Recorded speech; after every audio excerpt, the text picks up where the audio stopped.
Israel ইরানের মাটিতে একটি হামলা চালালে ইরান 10টি হামলা চালাবে। শত্রুপক্ষকে দেয়া হবে দাঁত ভাঙা জবাব।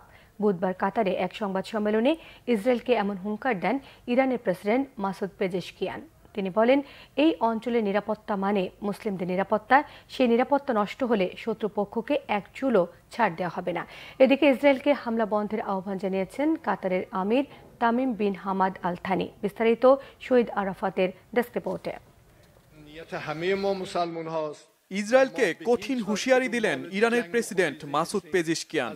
ইরানের পারমাণবিক স্থাপনায় হামলা চালাতে পারে ইসরায়েল, এমন গুঞ্জন ভেসে আসছে সুদূর মার্কিন যুক্তরাষ্ট্র থেকে।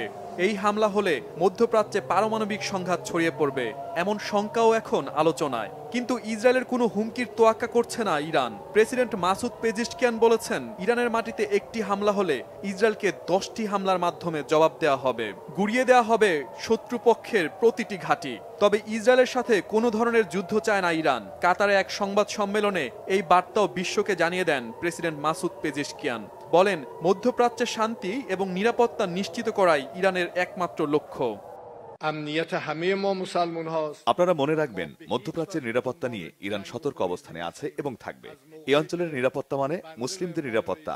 আমরা কোনো রক্তপাত চাই না। আমি প্রেসিডেন্ট হওয়ার পর সবসময় বলে আসছি, নিরাপত্তা এবং শান্তি প্রতিষ্ঠাই ইরানের প্রধান এবং একমাত্র লক্ষ্য।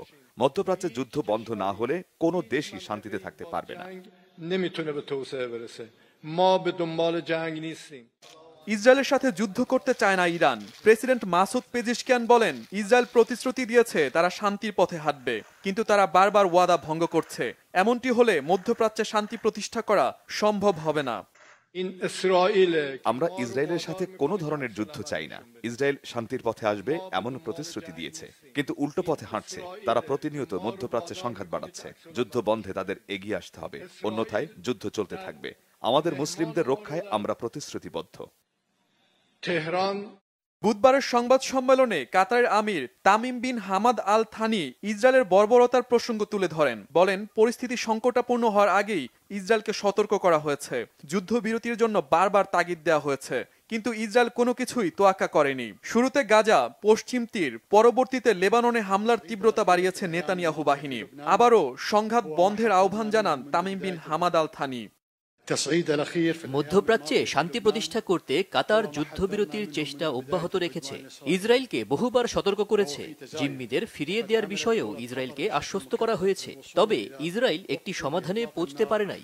আমি মনে করি ইসরায়েলকে অতি দ্রুত গাজা, পশ্চিম তীর এবং লেবাননে হামলা বন্ধ করা উচিত।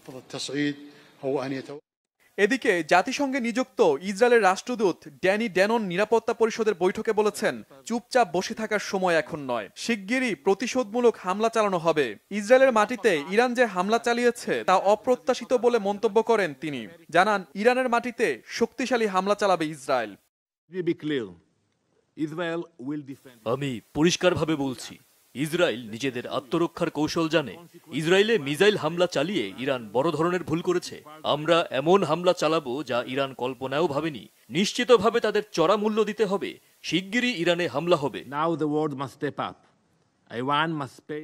মধ্যপ্রাচ্যে কাতার, মিশর কোনো দেশকেই পাত্তা দিচ্ছে না ইসরায়েল।